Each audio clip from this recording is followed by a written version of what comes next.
través del uso de integrales indefinidas. Para ello, consideren que vamos a utilizar la guía que corresponde a esta semana, que debería ser la semana número 8. Y dentro de esa guía, pues, lo primero que se les habla, ténganla en la mano, por favor, para poder ir comparando. Lo primero que se les habla de algunas de las aplicaciones de las integrales, ojo, aquí no vamos a ver en este curso todas las posibles aplicaciones de las integrales indefinidas, hay más, pero las que vamos a estudiar en este curso son básicamente 3, podría englobarlas en 3 aplicaciones. La primera es la solución general o la solución particular. General o particular de ecuaciones diferenciales. ¿Sí? Lo primero que vamos a ver es la solución general o la solución particular de ecuaciones diferenciales. Como ven en su guía, al inicio tienen una función, una curva, una combinación de varias curvas de distintas parábolas. Entonces, se trata de resolver una ecuación diferencial que lleve a una solución general y posteriormente, evaluando condiciones iniciales o condiciones de frontera que vamos a ver, qué son esas cosas, vamos a llegar a una solución particular. La segunda aplicación que vamos a ver en este curso es la cuestión de la cinemática, ¿no? Eso lo vean aquellos que estén cursando el curso de Física 1. Ven lo que es la aplicación de cinemática, relaciones de velocidad y aceleración en función de la posición o desplazamiento de una partícula. Generalmente unidimensional. Aquí solamente se verá en una sola dimensión. Y el tercer punto de aplicación, ¿sí? Yo le llamo aplicaciones con base a razones de cambio, ¿sí? Como lo ven en Matemática 1, tasas relacionadas o razones de cambio.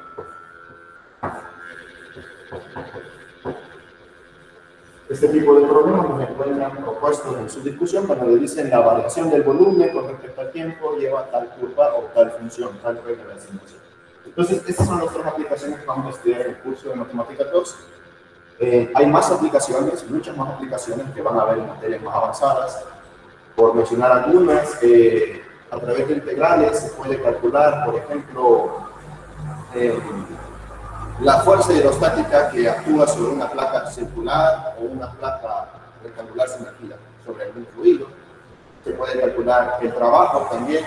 Entonces, hay muchos tipos de aplicaciones de las integrales indefinidas, pero estos son los que más vamos a estar ocupando. Entonces, les dice en su guión de clases de que una ecuación diferencial de esta manera, derivada de y con respecto de x, es igual a 2. Es igual a 2x. Esta es una ecuación diferencial. Se llama ecuación diferencial porque primero es una ecuación, ¿no? Aquí hay un signo de igualdad. Y se llama diferencial porque tiene diferenciales o derivadas dentro de sus extremos. O sea, ya sea en el extremo izquierdo o en el extremo derecho, tiene derivadas o diferenciales. Para resolver una ecuación diferencial de esta forma, lo primero que uno debe hacer es separar las variables. Este es un método que verán también más adelante en otros cursos como Matemática 4, que se llama resolución de ecuaciones diferenciales por separación de variables. Entonces, ¿qué significa separar las variables? Separar las variables significa que tener en el lado izquierdo, por ejemplo, solo la variable y y sus diferenciales de y en el lado derecho la variable x con sus respectivos diferenciales de x. Entonces, el diferencial de x está en el lado izquierdo, debería de estar en el lado derecho. Por ende, como está dividiendo, el lado izquierdo está dividiendo, va a pasar a multiplicar y al despejar esta ecuación diferencial nos quedaría aquí. Diferencial de y es igual a 2x diferencial de x. Como podemos ver, las variables han quedado separadas. Las variables y han quedado de este lado, las variables x han quedado de este otro. Ahora lo que vamos a hacer es proceder a integrar ambos lados de la ecuación. Una vez tenemos la variable separada, se procede a integrar de manera indefinida ambos lados de la ecuación. Si yo integro el lado izquierdo y también integro el lado derecho para no alterar la igualdad, tendría la siguiente solución. Recordemos que integral con diferencial se cancela, ¿no? El integral nos cancela el diferencial y solo me queda la parte que está a la par del diferencial. En este caso, la variable y. Nos quedaría solución de la primera integral, solo quedaría y más. Al solucionar esta integral aparece una constante de integración, entonces se dice más constante 1. Y al solucionar esta otra integral, miren que sería 2 por x al cuadrado sobre 2, se cancela el 2 con el 2 de denominador, que va a seguir. Esto ustedes ya lo conocen. Solo me quedaría entonces de forma simplificada x cuadrado más una segunda constante de integración debido a la solución de la segunda integral. Si yo reescribo esto de la siguiente manera, miren, y igual x cuadrado más c2, y C1 que está sumando pasa restando, C1. Constante 2 menos constante 1 será otro valor constante. Por ejemplo, 8 menos 5 son 3, eso es otra constante. Por lo tanto, la diferencia entre C2 y C1 puedo sustituirla como una nueva constante, solo llamándole C. Entonces me quedaría así. Y como una función de la variable x es igual a x al cuadrado más c. Y miren, esto de acá se le llama solución general de la ecuación diferencial. ¿De acuerdo? Aquí le voy a escribir solución general de la ecuación diferencial. ¿Listo? Esta es la solución general. Es decir, que si usted sustituye, en lugar de y, sustituye x al cuadrado más c, y lo deriva, va a llegar a los x. Por eso esa es la solución general. Porque una vez usted deriva esta función y la sustituye en la ecuación diferencial, se cumplirá la ecuación diferencial.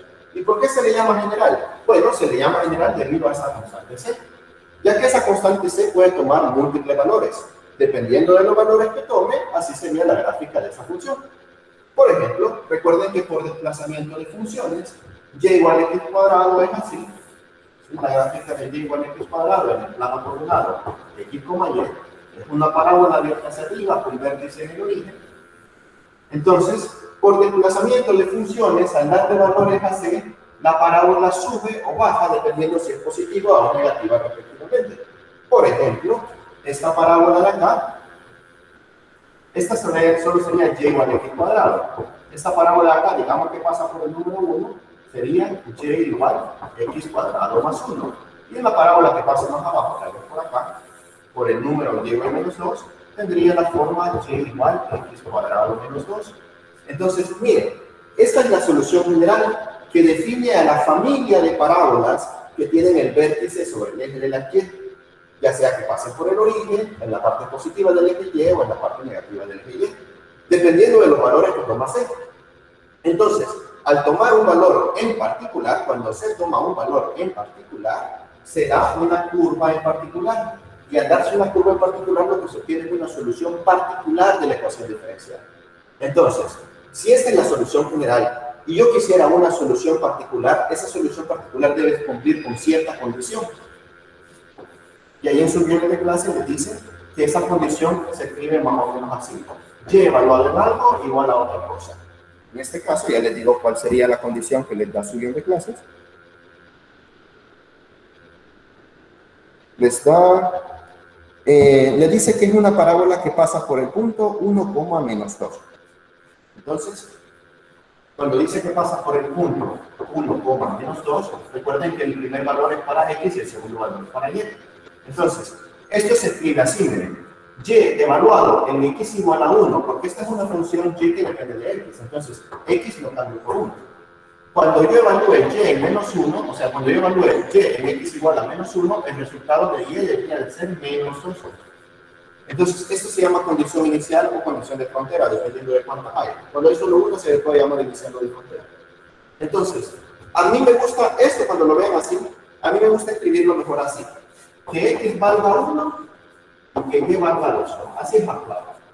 Entonces, voy a evaluar esta condición en la solución general. Voy a cambiar y, miren, y lo voy a cambiar por 2, x lo voy a cambiar por 1, bueno, era por menos 2, ¿verdad? Aquí se me 2, aquí también. X lo voy a cambiar por 1, que está al cuadrado, más c, y voy a determinar el valor de la constante c.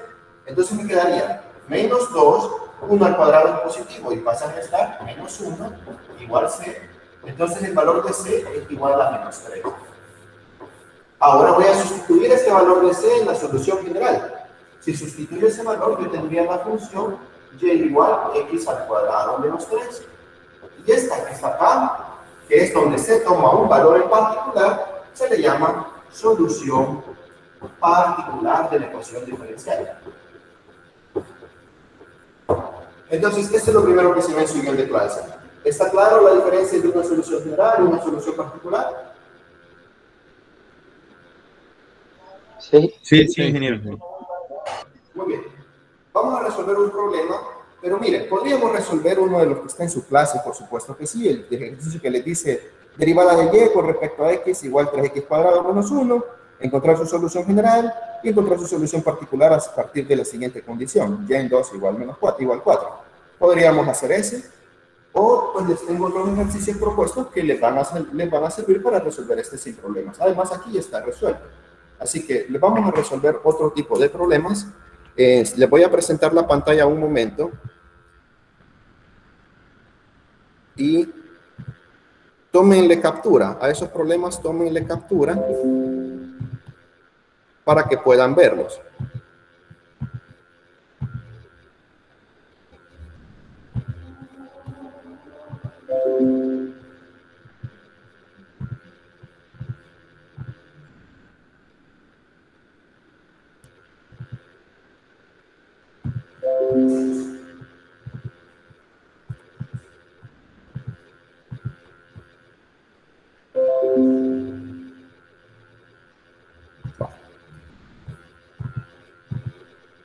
Verifíquenme, por favor, si pueden ver la pantalla. Sí, ingeniero, sí se ve. Muy bien. Vamos a resolver el problema número 1, miren. Les dice el problema número 1. Deduzca una función f de x que cumpla con las siguientes condiciones. Función original evaluada en 2 sería igual a 1. Primera derivada evaluada en 1 debería ser igual a 4. Segunda derivada evaluada en 0 deberá ser igual a 4. Tercera derivada evaluada en menos 2 deberá ser igual a 6. Y la cuarta derivada para valores de x debe ser igual a 0. Entonces, en lo que ustedes toman captura o lo escriben, yo voy a escribir esos datos. No sale la pantalla. No le sale la pantalla.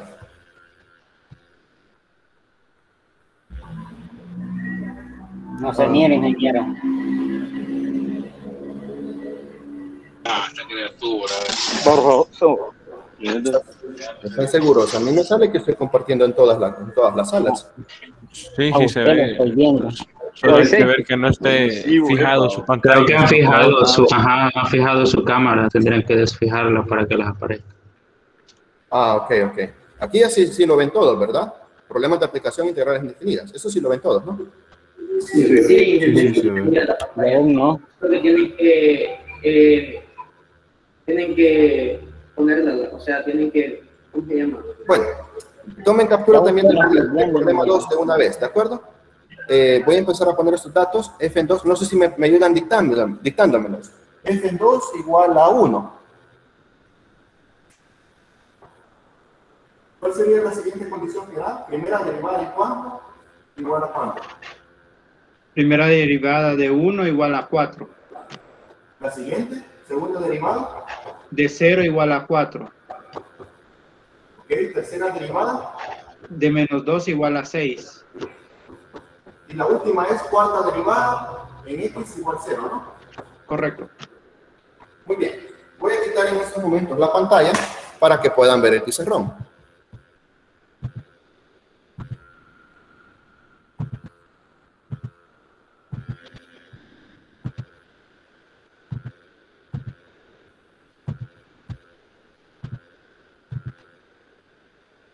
Muy bien.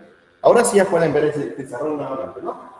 Entonces, miren, estas son condiciones de frontera. Se le llama condiciones de frontera porque los valores para la variable independiente, que es la variable x, son diferentes. 2, 1, 0, menos 2. Son valores diferentes. Cuando los valores son diferentes se le llaman condiciones de frontera. Cuando los valores son iguales, ojo, inicial no significa que tiene que ser evaluado en x igual a 0. No. Cuando son iniciales sería que todos tienen el mismo valor. Por ejemplo, 2, 2, 2, 2. Si todos tuvieran el mismo valor, se le llaman condiciones iniciales, y si tienen valores diferentes, se le llaman condiciones de frontera. Entonces, miren, la información más importante está por acá, donde no es una condición de frontera. Aquí nos dice, la función cuarta derivada de x debe ser 0. ¿Qué significa que la cuarta derivada de x debe ser 0? Por lógica, uno podría pensar que si la cuarta derivada es 0, la tercera derivada era una constante. Porque solo si la tercera derivada es una constante, la cuarta derivada al derivar la constante sería 0. Entonces, por ahí más o menos empieza la solución. Yo puedo decir, bueno, si la cuarta derivada de x, de f de x, mejor dicho, vale 0, esto implica lo siguiente. Claramente, la cuarta derivada puede ser escrita como la derivada con respecto a x de la tercera derivada de la función f de x. Estamos claros aquí, ¿no?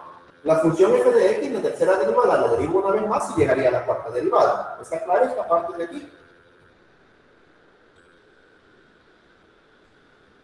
¿Sí? ¿Está claro? Sí. Muy bien. Entonces, vamos a despejar el diferencial de x. Miren, vamos a colocarlo aquí. Diferencial de la función tercera derivada de x va a ser igual a 0 por el diferencial de x. Y ahora, ¿qué es lo que vamos a hacer? Vamos a integrar ambos lados, porque si yo integro por acá, cancelaría el diferencial y me quedará la tercera derivada. Entonces, integrando el lado izquierdo e integrando el lado derecho, la integral cancela el diferencial y me queda tercera derivada de x. Miren, cuando uno cancela la integral con diferencial, lo que queda es lo que está a la par. No importa si aquí es una x, una y, una función complicada, lo que sea. No importa. Uno cancela la integral con diferencial y queda tercera derivada. Y aquí decimos, integral de 0. ¿A qué función hay que derivar para tener de 0? A una constante. Entonces llamémosle constante número 1. Y miren, ya tengo la solución general para la tercera derivada. Voy a evaluar una condición de frontera de la tercera derivada. Esta. Para evaluar esta condición, yo tengo que evaluar así. Evaluar que cuando x vale menos 2, y vale 6, o f de x vale 6. Entonces, esto se escribe también así, f triple prima de x evaluado en x igual a menos 2, pues igual a 6. Así se puede escribir también. Y es lo mismo, ¿no? Entonces, miren, la tercera derivada, por la variable y, la voy a sustituir por 6, y aquí debería sustituir las x por menos 2, pero como no hay x, entonces solo me queda c1. Y entonces ya conozco el valor de c1. Si lo sustituyo, la tercera derivada de x sería igual al valor, a la solución particular, f triple prima de x igual 6. Ahora, ¿cómo voy a seguir la solución? Similar, miren, con este procedimiento similar, yo estoy seguro que la tercera derivada puede ser escrita como la derivada con respecto a x de la segunda derivada de f de x, igual a 6. ¿No? Y de aquí despejo el diferencial. El diferencial de x lo paso a la nueva multiplicar y me quedaría diferencial de la segunda derivada de f de x es igual a 6 por el diferencial de x. Y ahora integro ambos lados de la ecuación. Integro el lado izquierdo e integro el lado derecho. Muy bien. Integrando cancela diferenciales, solo me sobrevive la segunda derivada de x. Así que voy a integrar por acá. Me dice cuál es el resultado de esa integral.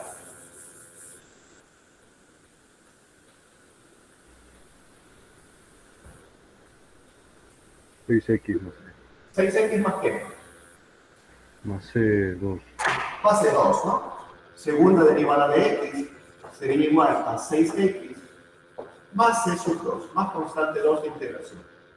Y ahora, ¿qué voy a hacer? Lo mismo, miren, voy a evaluar la segunda derivada en x igual a 0 y igual a 4. ¿Sí? Voy a evaluar esto. Segunda derivada, cuando x es igual a 0, da como resultado 4. Esta condición de acá. Entonces me quedaría, miren, cambio la segunda derivada por 4, igual a 6, cambio la variable x por 0, más c sub 2. 6 por 0 sigue siendo 0. Entonces c sub 2 es igual a 4. Si sustituyo esto en la segunda derivada, yo tendría la segunda derivada de x como 6x más 4. ¿Está claro cómo estamos obteniendo este resultado?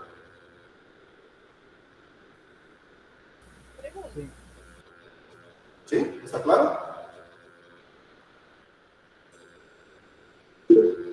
Sí. Va. Muy bien.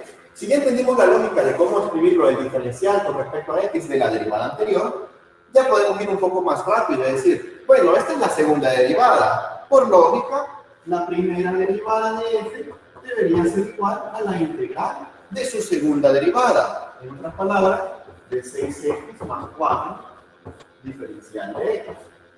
Entonces, integremos.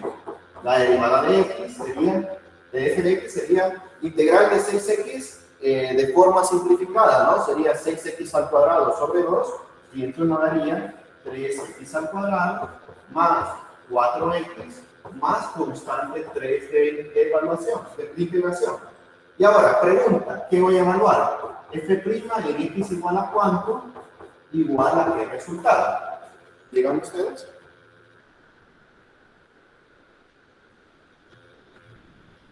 A 1. X igual a 1. ¿O cuánto? X igual a 1, igual a cuánto debería de ser.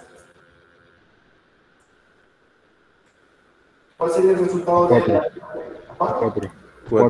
A 4. Cuando x valga 1, la primera derivada vale 4. Entonces, cambio el lado izquierdo por 4 y la variable de x la cambio por 1. 3 por 1 al cuadrado más 4 por 1 más c sub 3. Miren que 4 y 4, ¿no? 4 por 1, 4, entonces este se nos va, este queda positivo y pasa restando, entonces nos quedaría menos 3 igual a c sub 3. Ya tengo el valor de c sub 3, sería 3 negativo, y lo voy a sustituir en la primera derivada. Sería entonces 3x al cuadrado más 4x menos 3. Muy bien, ya tengo la primera derivada. Entonces, digan ustedes cómo calculo la función f de x, la función original.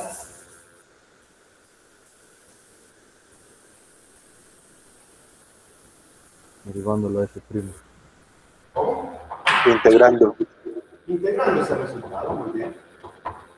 Sería la integral de 3x al cuadrado más 4x. Diferencial de x. Díganme cuál es el resultado de esta integral. ¿Bien?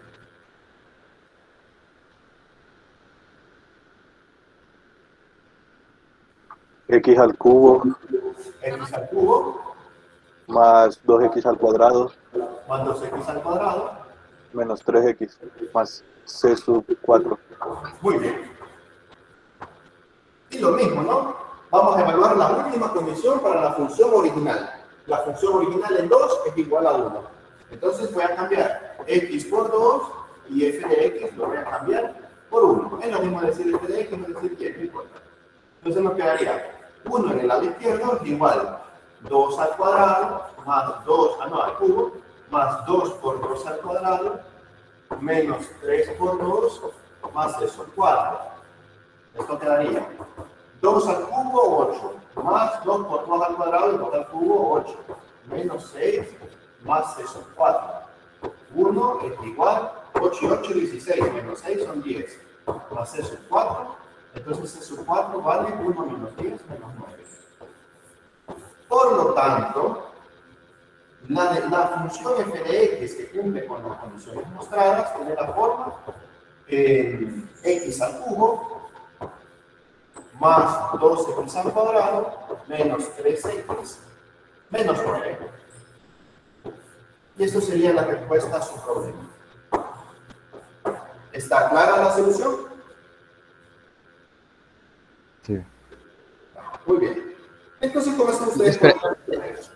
Espera, ¿de dónde salió el x igual a 2? De la condición para la función original. Ok. F2 igual a 1. Ok, gracias. Bueno, ¿otra pregunta? ¿O les ha quedado claro a los demás?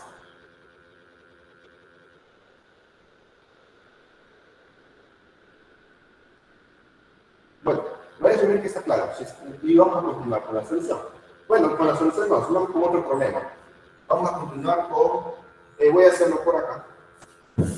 Vamos a continuar con los problemas de aplicación que tienen que ver con la parte cinemática. Vale, miren. Hay unas cuantas razones que podemos utilizar, razones de cambio que podemos utilizar para estudiar la cinemática de partículas, como lo ven en Física 1, en sus cursos de Física 1. De sus cursos de Física 1, cuando están en la segunda unidad, que es cinemática de partículas, ustedes les enseñan unas cuantas razones de cambio. les enseñan que la velocidad instantánea es la razón de cambio de la posición con respecto al tiempo. En física le ponen derivada de x con respecto al tiempo, pero también se le puede poner otro vector, que no, otra magnitud que no necesariamente sea x. Yo prefiero llamarle derivada de la posición, s, con respecto al tiempo. Yo prefiero llamarle s a la posición, porque el movimiento puede ser en esta dirección, entonces podríamos cambiar diferencial de s por diferencial de x, o podría ser en dirección vertical y cambiar el diferencial de s por diferencial de y, o podría ser el movimiento a lo largo de un plano inclinado, entonces también podríamos dejar el diferencial de s. Entonces a mí me gusta más llamarle así. Velocidad instantánea es igual a la razón de cambio de la posición en el tiempo, donde esta posición puede ser horizontal, vertical, inclinada o cualquier otro tipo de posición. Entonces, esta es una de las ecuaciones que les enseñan en su curso de física, y también hay una segunda ecuación que les dice que la aceleración es igual a la segunda derivada de la posición, que es una forma de verlo, o la derivada de la velocidad con respecto al tiempo. En este curso de Matemática 2 generalmente vamos a ocupar esta o esta. Pero a veces hay algunos problemas que estas dos ecuaciones no bastan, entonces podemos sacar una tercera ecuación. Miren, si yo despejo el diferencial del tiempo en la ecuación 1 y en la ecuación 2, me quedaría más o menos de esta forma. Diferencial del tiempo pasa a multiplicar con v, es igual al diferencial de posición, y el diferencial del tiempo sería igual al diferencial de posición dividido entre la rapidez y la velocidad instantánea. Vamos a llamarle ecuación 1. Esta sería la 1, esta sería la 2, esta lo voy a llamar ecuación A. Si yo despejo de la función de aceleración, el diferencial del tiempo me quedaría similar a por diferencial de tiempo es igual a diferencial de velocidad. Y por último, diferencial del tiempo es igual a diferencial de velocidad sobre aceleración. A esa lo voy a llamar ecuación B. Y voy a igualar la ecuación A junto con la ecuación B. Entonces yo tendría básicamente que el diferencial del tiempo del lado izquierdo es igual al diferencial del tiempo del lado derecho. Esto es evidente, esto es obvio. El diferencial del lado izquierdo sería el diferencial del desplazamiento sobre velocidad, y este sería el diferencial de velocidad sobre aceleración. Entonces, si despejo pasando esta aceleración para acá y esta velocidad para acá, que todo me quede de numerador, me quedaría aceleración diferencial de posición es igual a velocidad diferencial de velocidad. Entonces, esta sería una tercera ecuación alternativa para la solución de problemas cinemáticos. Sin embargo, les aclaro, en un examen esto no lo pueden poner tal cual, ¿sí? Necesitamos hacer este procedimiento, despejar los diferenciales del tiempo, igualar y así llegar a esta expresión, ¿de acuerdo? Originalmente solo tenemos esta herramienta y esta herramienta. Yo les estoy enseñando a deducir una tercera herramienta para solución de problemas que implican cinemática. Bueno, ¿está claro ahorita esta parte de la deducción? ¿No es tan complicada la deducción? ¿Está claro? Sí. Sí, está claro. Sí. Muy bien. Miren, tienen que saber también un poquito de conceptos de qué es cada una de las cosas. Velocidad y aceleración. Vale. La velocidad es, yo lo veo, digamos en los libros se dice así que la velocidad es la razón de cambio de la posición en el tiempo, pero visto de una forma más cotidiana, la velocidad es como una especie de capacidad que tenemos para aumentar o cambiar de posición en un instante de tiempo determinado o en un intervalo de tiempo determinado. Por ejemplo, si me movilizo desde este extremo hasta este otro extremo y me tardo, por ejemplo, 3 segundos, podría decir que si aquí hay 1 metro, ¿sí? Entonces yo estaría tardando 1 metro por cada 3 segundos. Pero la velocidad lo que implica es qué tan rápido puedo aumentarlo. O sea, si puedo pasar más rápido o puedo pasar más lento. Entonces, la velocidad es una capacidad que tenemos o que tienen los objetos de aumentar su posición o de cambiar de su posición en cierta cantidad de tiempo. Pero la aceleración es otra cosa. La aceleración es la capacidad que tenemos de aumentar la rapidez. Cuando uno está trotando, podríamos decir que uno está trotando a velocidad constante, por ejemplo, a 2 metros por segundo, por decir algo. Una velocidad de, vamos a poner aquí un ejemplo, ¿sí? Esta persona trota a una velocidad de 2 metros por segundo. Entonces, si se mantiene a esa rapidez constante, eso significa que él es capaz de aumentar su posición 2 metros por cada segundo de tiempo que pasa. En 1 segundo va a haber aumentado 2 metros de distancia, en 2 segundos 4 metros de distancia y así sucesivamente. Pero la aceleración es una capacidad de aumentar la rapidez. Es decir, que si está aquí en el primer instante y luego está aquí en el segundo instante y tiene una nueva velocidad más grande, por ejemplo, de 8 metros por segundo, y para el segundo instante solo ha pasado un segundo de tiempo, ¿sí? Del instante 1 al instante 2 solo ha pasado un segundo de tiempo. Esto significa que él es capaz de aumentar su rapidez de 2 metros por segundo a 8 metros por segundo en nada más un segundo de tiempo. Es muy rápido. Entonces su aceleración debería de ser 6 metros por segundo por cada segundo que pasa. Y ahí es donde se les hacen las unidades metros por segundo cuadrado. Aquí es donde se les hace metros por segundo cuadrado. Pero esas unidades que están acá nos están dando el significado físico de las cosas. Nos dice de que esta persona es capaz de aumentar su rapidez 6 metros por segundo por cada segundo que pasa. Entonces la aceleración es una capacidad de aumentar la velocidad en cierta cantidad de tiempo. Entonces, eso sería la aceleración, capacidad de aumentar velocidad, y velocidad sería capacidad de aumentar la rapidez.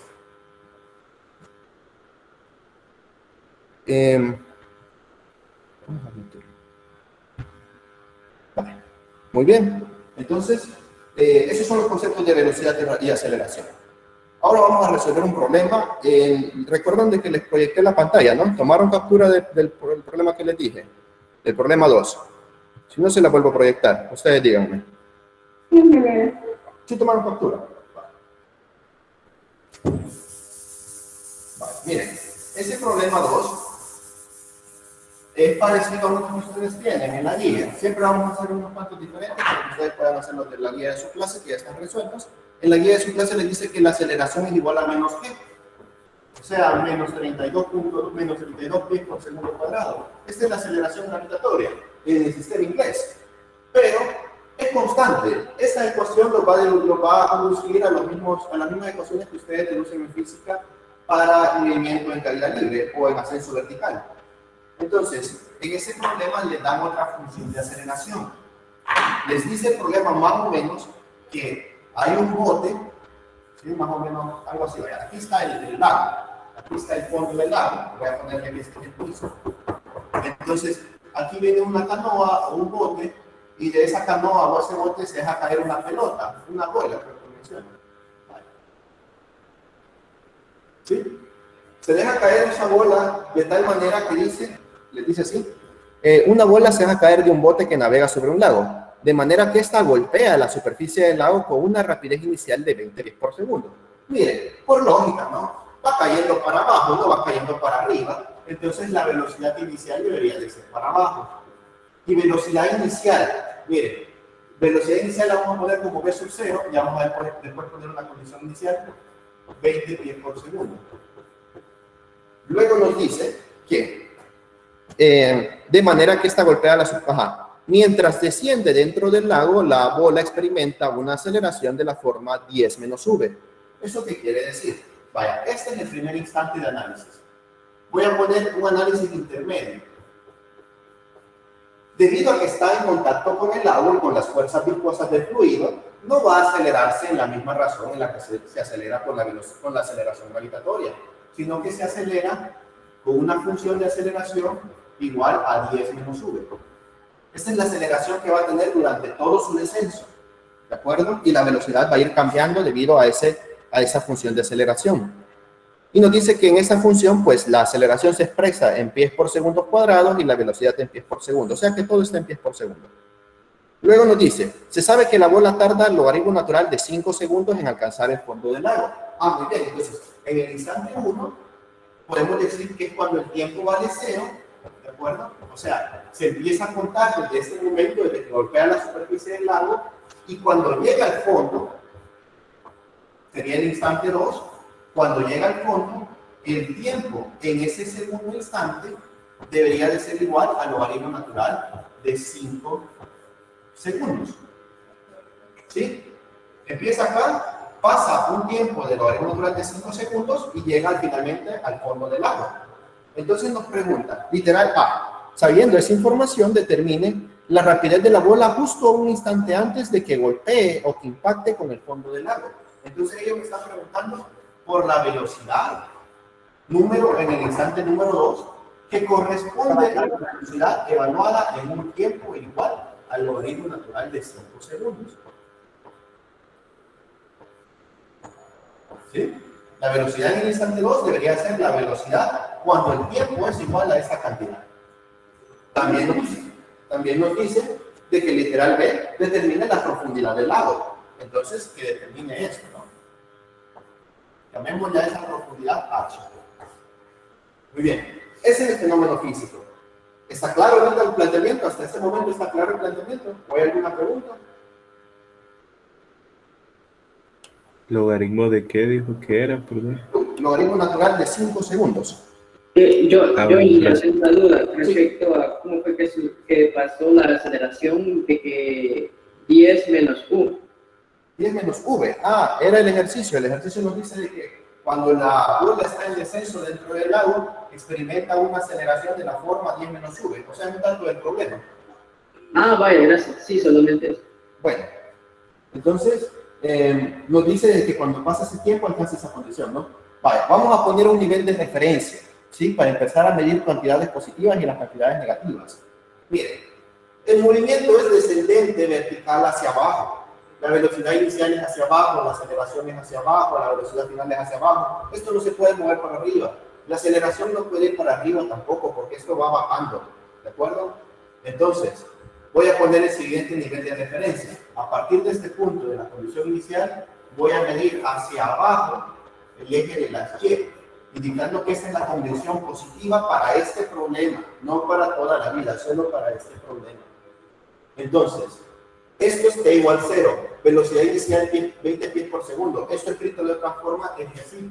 Velocidad cuando el tiempo vale 0 es igual a 20 pies por segundo. Miren, escrito como una condición inicial. Y esto de acá sería una condición de frontera. Bueno, es mejor dicho lo que vamos a encontrar. ¿Cuánto es la velocidad cuando el tiempo valga esto? Entonces, también tengo que si este es mi origen, ¿no? Este es mi origen, punto O.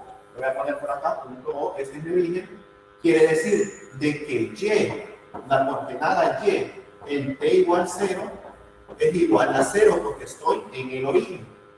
Y cuando esté acá, en el punto 2, la condición sería esta. La coordenada Y en el tiempo del logaritmo natural de 5 segundos es igual, miren, ¿cuánto vale la coordenada Y cuando el tiempo es de 5, logaritmo natural de 5 segundos? Miren, aquí Y vale 0 porque es el origen. Luego Y vale este valor hacia abajo, es positivo, y ese valor es la altura o la profundidad del lago. ¿Está clara entonces esta condición inicial? Miren, está clara esta condición inicial, esta condición, y está clara también esta otra condición, y esta también. ¿Están claras las tres condiciones?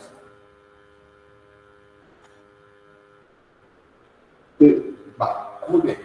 Entonces, vamos a empezar a resolver. Siempre voy a ocupar un calculador de pizarrón.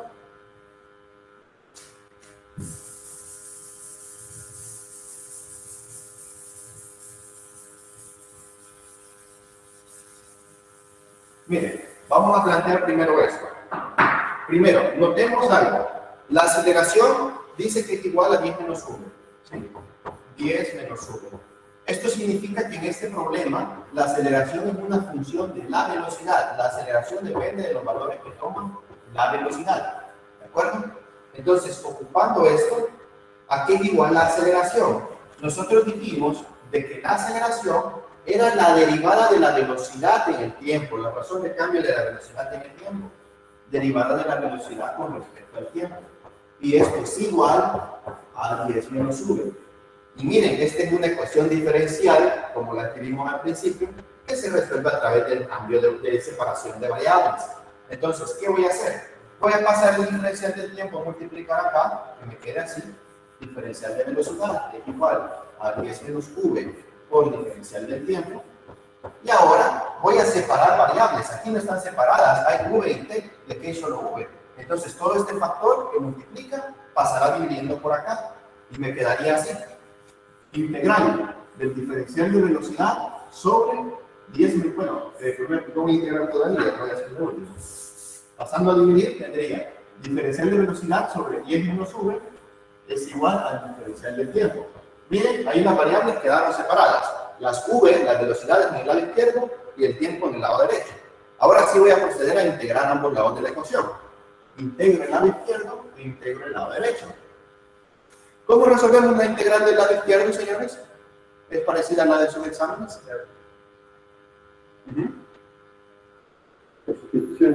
Cambio de variable. Cambio de variable. ¿A qué le llamamos u? 10 menos u. Ok, ¿y cuánto sería el diferencial de v entonces? Vamos a De eso aquí es igual. de v. Menos de v. Menos de v. Hay un signo menos. Menos de v. Acá tengo el diferencial de v positivo, no lo tengo negativo. Entonces multiplico por menos 1 a un lado de la ecuación y ahora sí ya tengo el diferencial de v positivo, lo cambiaré por menos diferencial de u y el denominador lo cambio por u. Me quedaría así, integral de menos diferencial de u sobre diferencial de sobre u igual integral del diferencial del tiempo.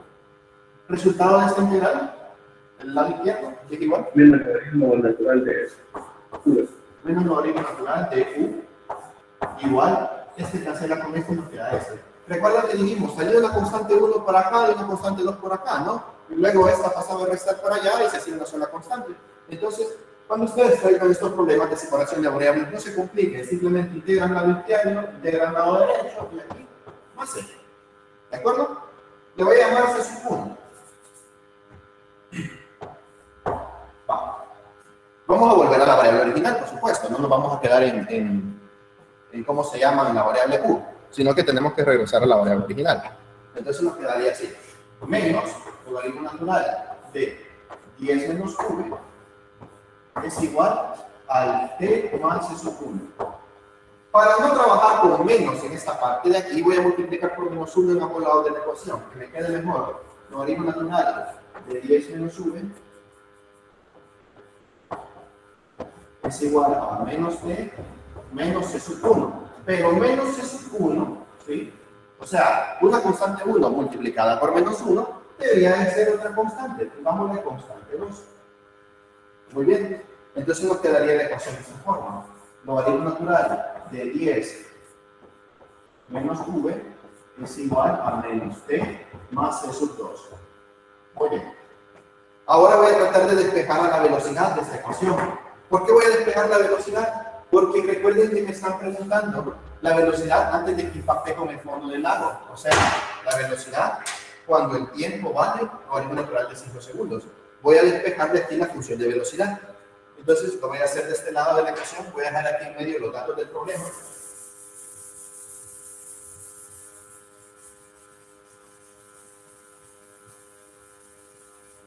¿Sí? Voy a poner, ¿cómo despejo acá? ¿Se acuerdan de la matemática 1? ¿Cómo podríamos hacer para despejar esta ecuación? Para despejar a 1. Exponencial. Aplicando las propiedades de los logaritmos, cuando un logaritmo tiene una resta, esta es la división de ambos términos del logaritmo. Más o menos por ahí es una propiedad, pero realmente es cuando es la resta de los logaritmos, o sea, el logaritmo natural de 10 menos logaritmo natural de v, esto es un solo logaritmo con la división de 10 entre v. Eso sí es correcto. Pero esto aquí no se podría aplicar porque la resta está dentro del argumento. ¿Cómo cancelamos un logaritmo, señores? ¿Con qué función matemática? Con una exponencial. Con la exponencial, muy bien. Entonces voy a exponenciar ambos lados de la ecuación. Voy a exponenciar el lado izquierdo y voy a exponenciar el lado derecho. O sea que me va a quedar así. Exponencial elevado al logaritmo natural de 10 menos v es igual a exponencial elevado a t menos t más c sub 2. Así, miren, el exponencial cancela el logaritmo natural y solo baja esta parte de acá. O sea, aquí me quedaría 10 menos v. Y aquí, miren, esto puede ser reescrito por propiedades de los exponentes, puede ser reescrito como exponencial a la menos t por exponencial a la c sub 2. Y el valor de exponencial, sí, recuerden que aquí la suma, ¿no? Este más este sería esto. Entonces se puede escribir así. Ahora, exponencial elevado a la c sub 2 sería otra constante. ¿De acuerdo? Eso sería otra constante, c sub 3. Entonces podemos poner 10 menos v igual a c sub 3 exponencial a la menos t. Y de aquí vamos a despejar a v. Esto es sencillo, ¿no? C sub 3 exponencial a la menos t más v, y finalmente v como función del tiempo es igual a 10 menos c sub 3 exponencial a la menos t. Pero nuevamente esto, ¿sí? C sub 3 por menos 1 es otra constante. Llamémosle un solo constante c. Entonces nos quedaría velocidad en función del tiempo igual a 10 menos c exponencial a la menos t. Miren, esta es la ecuación de la forma que debe tener la función de la velocidad. Es la solución general para la función de velocidad, porque depende de la constante c. Pregunta, en esta ecuación, ¿qué condición voy a evaluar? Logaritmo natural de 5. Todavía no, porque para evaluar el logaritmo natural de 5... Ingeniero. ¿Sí? Casi no se ve lo que ha escrito, solo se ve la mitad. Permítame.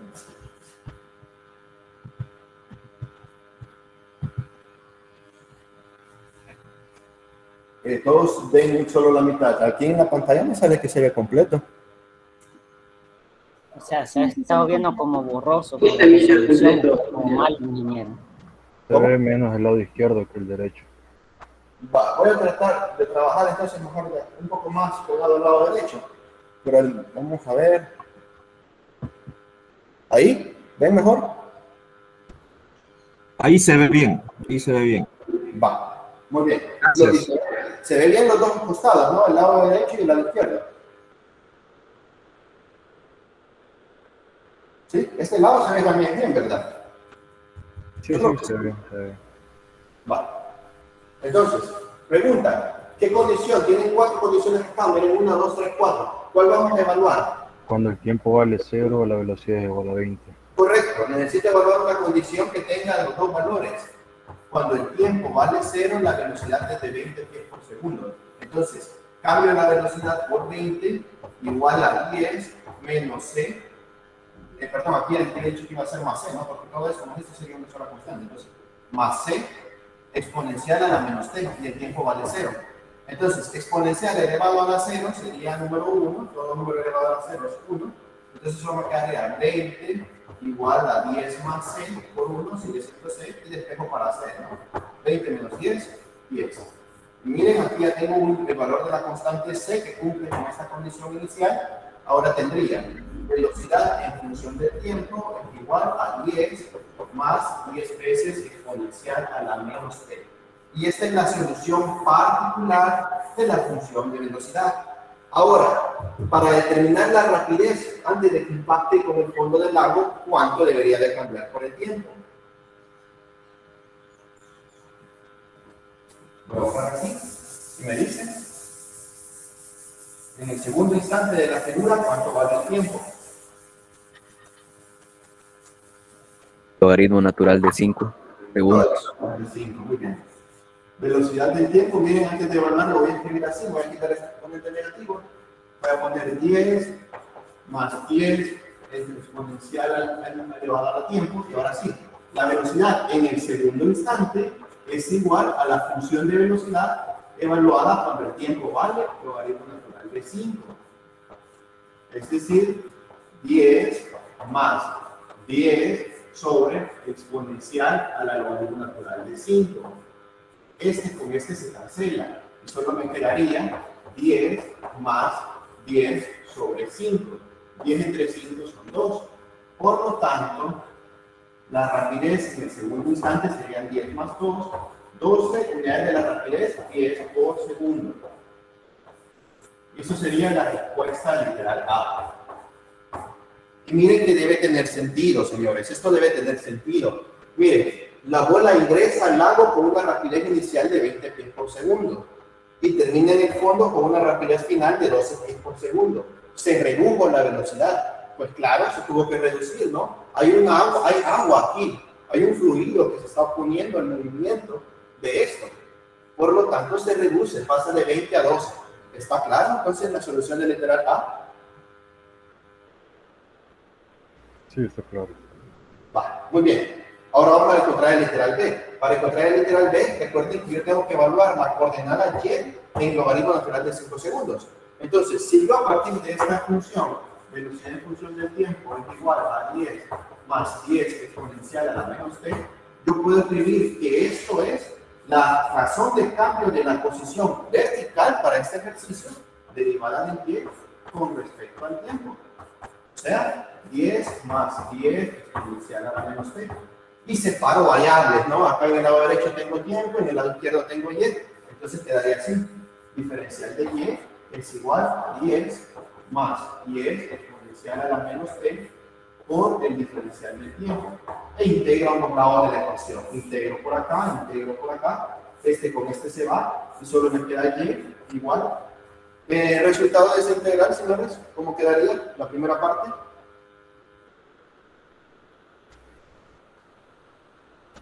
Y este más 10 a la 10 más 10 por e menos t.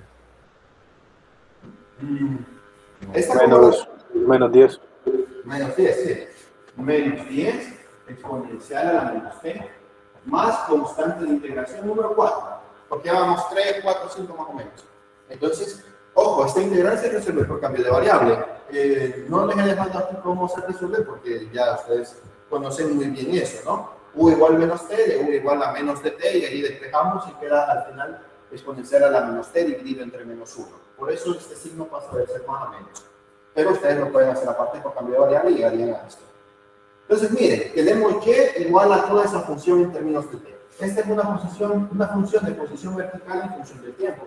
Y ahora, ¿qué condición voy a evaluar para esa función? ¿Cuál de estas 4 condiciones le voy a evaluar?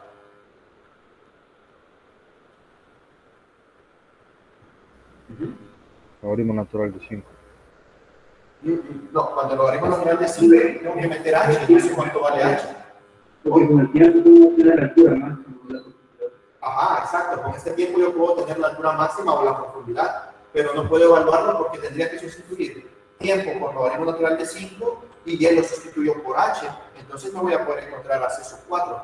Necesito una condición que tenga las dos cosas, que tenga un valor para el tiempo y que tenga un valor para y. ¿Cuál sería? La posición inicial. La posición inicial, ¿no? Cuando el tiempo vale 0, la variable y vale 0. Ese tiene las dos. Tiene para tiempo y tiene para posición. Entonces nos quedaría, vaya, voy a evaluar en esa función que y cuando el tiempo es igual a 0, el resultado de y es 0. Entonces nos quedaría más o menos de esta forma.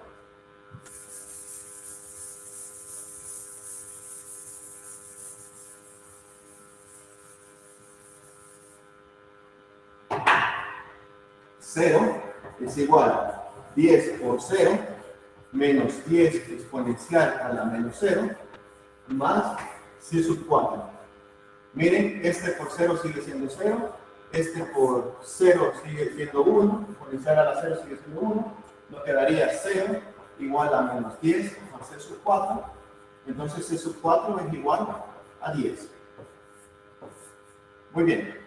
Y ahora lo vamos a sustituir en la ecuación de posición vertical, o sea, el en función del tiempo es igual a 10 por t menos 10 exponencial a la menos t más 10.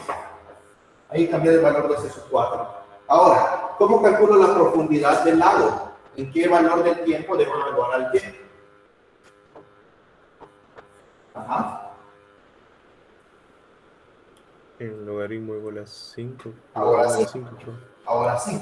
Cuando el tiempo vale el logaritmo natural de 5, encontraré la profundidad del lago. Entonces, la profundidad del lago es igual a la función de posición vertical cuando el tiempo vale el logaritmo natural de 5. Entonces, lo voy a sustituir. Aquí se tendría que usar una calculadora, porque ya vamos a ver que no nos va a dar muy bonito ese tiempo. 10 por t, pero t es logaritmo natural de 5. Menos 10, este se puede escribir como exponencial al logaritmo natural de 5. Este sí se puede simplificar. Más 10.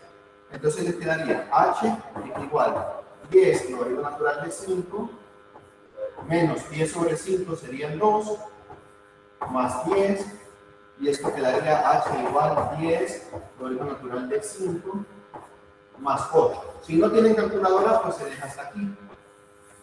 Esto en pies, altura en pies. Y con calculadora, ¿a qué sería igual?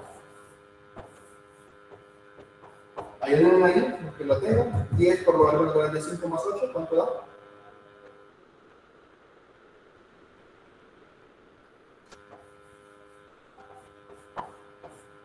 ¿Sí? ¿Cuánto da eso? 24.09. 24.09. O sea, aproximadamente el lago mide 24 pies, aproximadamente.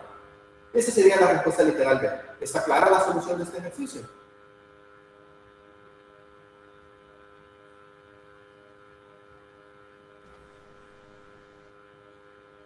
Sí. Muy bien. Vamos a plantear el último. No sé si va a quedar el tiempo para resolverlo.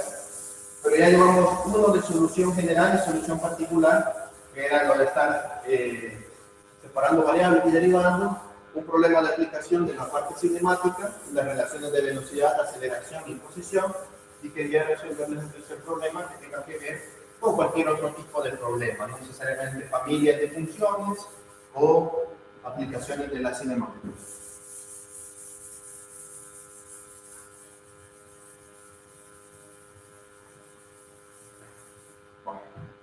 Para ello, tomen en cuenta creo que si no se los presenté, lo voy a presentar ahorita. Le toman captura.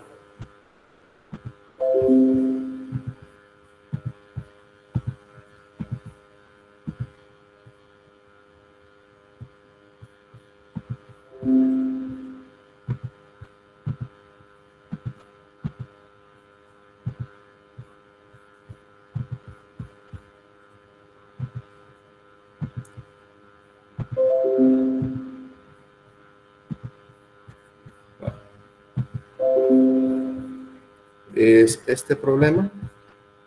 Tómenle captura, por favor. Problema 3. Y me avisan. Que lo voy a ir leyendo. Dice, problema 3. La ley de enfriamiento de Newton indica que la razón de cambio de la temperatura de un objeto con respecto al tiempo es directamente proporcional a la diferencia que existe entre la temperatura instantánea del objeto y la temperatura del medio ambiente que lo rodea. Esta última, es decir, la temperatura del medio ambiente, se considera constante. Usando esta información, resuelve el siguiente problema. Una pequeña barra metálica, cuya temperatura inicial es de 20 grados centígrados, se deja caer en un gran recipiente que contiene agua hirviendo. ¿Cuánto tiempo le llevará a la barra alcanzar los 90 grados centígrados? Si se sabe que su temperatura aumentó 2 grados centígrados en un segundo.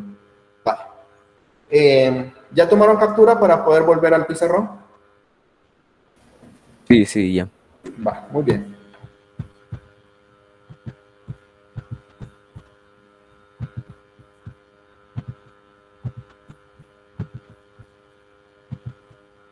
Vale. Primero lo que vamos a hacer es utilizar la información que nos dice el ejercicio en el primer párrafo. Entonces nos dice, vaya, que la ley de enfriamiento de Newton nos dice lo siguiente. La razón de cambio de la temperatura con respecto al tiempo, esto es la razón del cambio de la temperatura instantánea con respecto al tiempo, es directamente proporcional. Esto significa alfa, ¿no? Como lo ven en el curso de métodos experimentales. Directamente proporcional. Relaciones de proporcionalidad directa o inversa. En este caso, directamente proporcional a la diferencia de temperaturas que hay entre la temperatura del objeto con respecto a la temperatura del medio ambiente que lo rodea. Y dice de que consideremos que la temperatura del medio ambiente es constante. Entonces, miren, esa es la ecuación de la relación de proporcionalidad. La razón de cambio de la temperatura en el tiempo es directamente proporcional a la diferencia entre la temperatura instantánea del objeto con la temperatura del medio ambiente que lo rodea.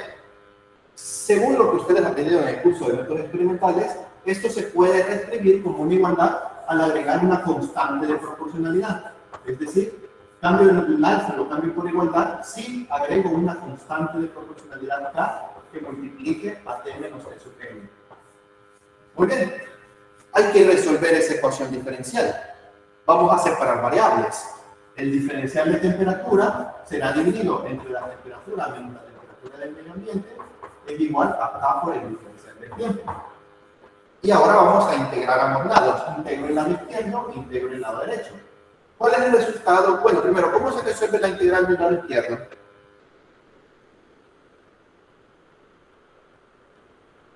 Parecida a la de los exámenes. ¿Cómo se resuelve?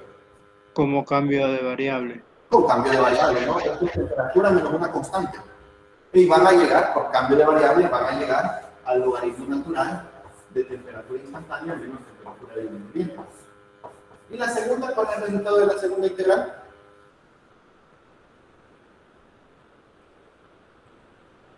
K es constante. K por K. Muy bien. Luego, más C sub 1 más C sub 2, o sea, más constante C sub 2. Bueno, C sub 2 o C sub 1, vamos a poner este caso C sub 1. Y vamos a despejar para la función de temperatura, para encontrar la relación de función de temperatura. Voy a decir, vaya, exponenciando ambos lados de la ecuación, T menos P sub M es igual a exponencial a la K por T más C sub 1. Este cancela con este y me queda temperatura menos temperatura del medio ambiente es igual a exponencial a la KT, y esto se puede escribir como exponencial a la C sub 1, ¿sí? Por propiedades de los exponentes. Y exponencial a la C sub 1 sería una nueva constante C.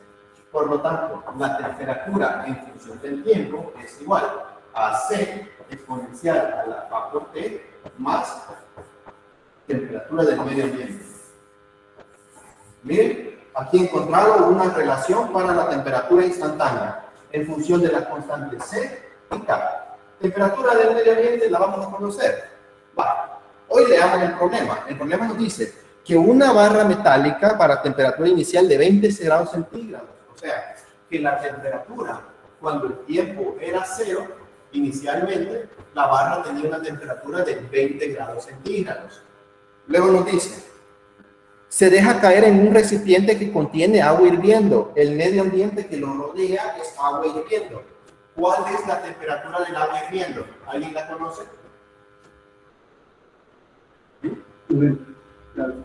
No, el agua hirviendo es la temperatura. No es 100 grados.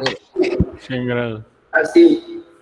El punto de ebullición del agua son los 100 grados centígrados. Más allá se convierte en vapor de agua, ¿sí? Se empieza a evaporar. Ese es el punto de ebullición del agua.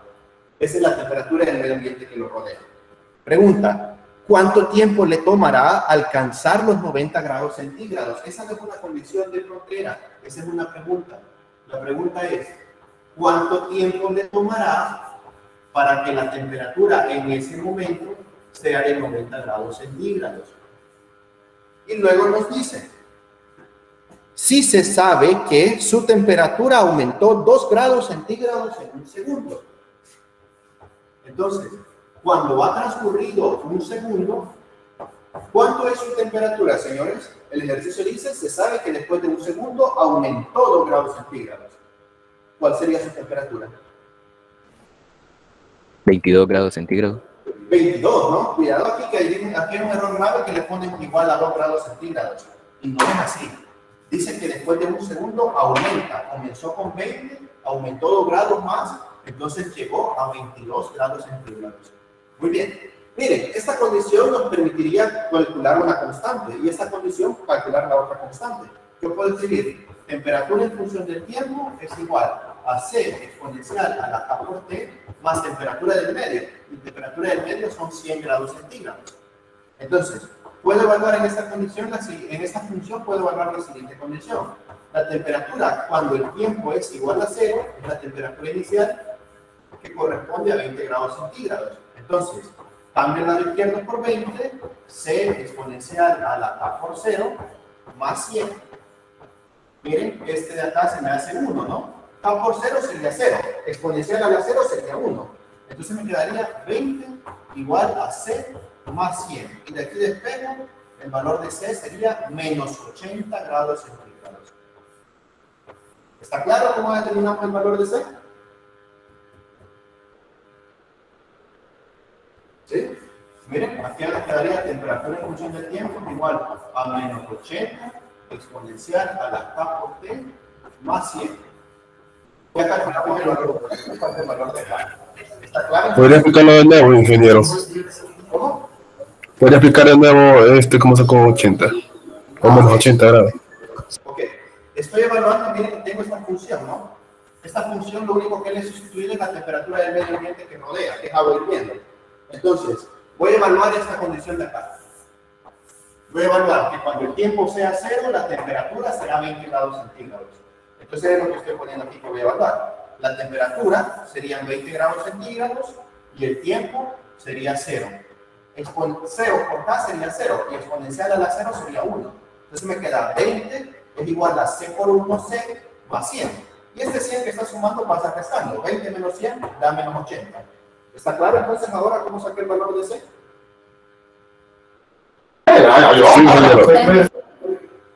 ¿Otra pregunta o continuamos? Va, continuamos. Mire, he sustituido en la ecuación que tenía acá el valor de C con menos 80. ¿Qué está sustituido? Me falta conocer el valor de K, porque yo tengo que conocer aquí todas las constantes. Para evaluar un tiempo o evaluar una temperatura, tengo que conocer todas las constantes. Entonces voy a decir, voy a ocupar esta otra condición, miren, que después de un segundo la temperatura aumentó hasta los 22 grados centígrados. Entonces voy a evaluar que la temperatura cuando el tiempo es de un segundo es igual a 22 grados centígrados. Entonces tendría 22 en el lado izquierdo, que es la temperatura, es igual a menos 80, que ya conocemos el valor de C, exponencial a la K por T, o sea, K multiplicado por 1, más la temperatura del medio, que son 100. Esto puede pasar así, 22 menos 100 es igual a menos 80, exponencial a la K por 1, entonces exponencial a la K, y este menos este serían 78 negativos, ¿no? Vamos a ver, estamos 20, 80, 100. 78 negativos. Igual a menos 80 exponencial a la K. Se puede seguir despejando, se puede poner menos 78, estoy buscando encontrar el valor de K, entre menos 80 y igual exponencial a la K. Esto se puede cancelar, el negativo con el negativo se cancela, la mitad de 80 serían 40 y la de 78, 39, igual exponencial a la K. Y miren, aplicando el logaritmo natural en ambos lados. Logaritmo natural de 39 sobre 40 es igual al logaritmo natural de exponencial a la K. Y aquí cancelo el logaritmo con exponencial y ya tendría el valor de K. K es igual al logaritmo natural de 39 partido 40. ¿Está claro cómo obtuve el valor de K con la segunda condición de frontera? Verifiquemos, ¿les ha quedado claro? Sí, ingeniero, solo una pregunta. Ajá. ¿Por qué tuvo que ser esa condición la que nos ayudara a conocer el valor de K? Bueno, porque la primera calculó el valor de C. O sea, podrían haber evaluado esta condición de primero. Sin embargo, al evaluar esta condición de primero, ustedes tendrían C de incógnita y K de incógnita. ¿Sí? Porque aquí sustituyen el 1. Pero al evaluar el 0, este se me hace 1, entonces ya no importa el valor de K. O sea, no importa en qué orden lo evalúen, al final van a llegar a lo mismo. Solo que si evalúan primero esta condición, pues tendrían un sistema de ecuaciones de 2×2. ¿Sí? Tendrían que evaluar C en la primera condición, encontrar C y luego sustituir en esta última condición. ¿Está claro? Sí, sí. Ok. Vale. Entonces vamos a sustituir, ya sustituimos C, ahora vamos a sustituir K. Y así ya tendríamos la ecuación o la solución particular para la función de temperatura. La quedaría así. Temperatura en función del tiempo. Miren que esto, voy a escribirlo primero así, para que no se confundan. Menos 80 que C, exponencial a la K por T se puede escribir perfectamente como exponencial a la K por propiedades de exponentes elevado a la T. Eso es perfectamente posible para que sea el producto K por T. Más 100. Y ahora voy a sustituir el valor de K. Menos 80 exponencial a la K, pero K vale el logaritmo natural de 39 sobre 40.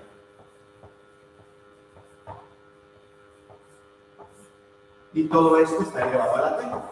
¿Sí? Exponencial será por logaritmo natural. Más 100. Entonces les quedaría temperatura en función del tiempo es igual a menos 80 por 39 sobre 40 elevado a la T más 100. Y miren, eso es lo primero que se hace, ¿ven? determinar la solución particular del problema, con todas las constantes conocidas. Y ahora, la pregunta era, ¿cuánto tiempo le toma? Eso lo leen en su ejercicio. ¿Cuánto tiempo le llevará a la barra alcanzar los 90 grados centígrados? Entonces la pregunta es, ¿cuánto debe valer el tiempo para que la temperatura sea 90 grados centígrados? Entonces, miren, simplemente metamos estos 90 grados aquí y nos queda 90 es igual a menos 80 por 39 sobre 40 a la T más 100. Y esto es de despejar el tiempo, ¿sí? Esto ya es un problema de matemática 1. Ya se pueden encargar de despejar el tiempo. Lo voy a hacer más o menos rápido, ¿no? El 100 está sumando, pasa restando, entonces 90 menos 100 sería menos 10, igual a menos 80 por 39 sobre 40 a la T. 10 entre 80 sería un octavo y negativo entre negativo positivo, entonces tendría un octavo al dividir igual a 39 sobre 40 a la T. Para despejar el tiempo necesito aplicar logaritmos, puede ser cualquier logaritmo de cualquier base natural, el base 10. Voy a aplicar logaritmo natural. Logaritmo natural en el lado izquierdo es igual a logaritmo natural en el lado derecho. Entonces me quedaría logaritmo natural de un octavo es igual a t, que va a multiplicar al logaritmo natural de 39 sobre 40. Tengan la calculadora en la mano, ¿listos? El tiempo que le tomará será logaritmo natural de un octavo entre el logaritmo natural de 39 partido 40. Esto sería la respuesta sin calculadora. ¿Y cuánto da el tiempo ya con calculadora?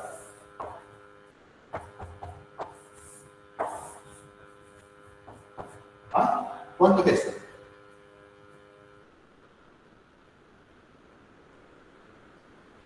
Logaritmo natural de un octavo entre el logaritmo natural de 39 sobre 40. ¿Cuánto es?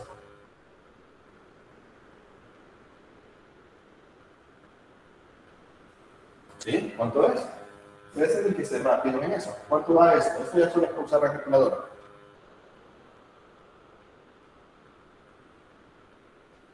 $82.13. 82.13. ¿Y las unidades de ese tiempo cuáles serán? ¿Segundos, minutos, horas? Segundos. Exacto. Segundo que viene el problema es segundos. Después de 82 segundos aproximadamente, la temperatura de la barra será de 90 grados centígrados. ¿Alguna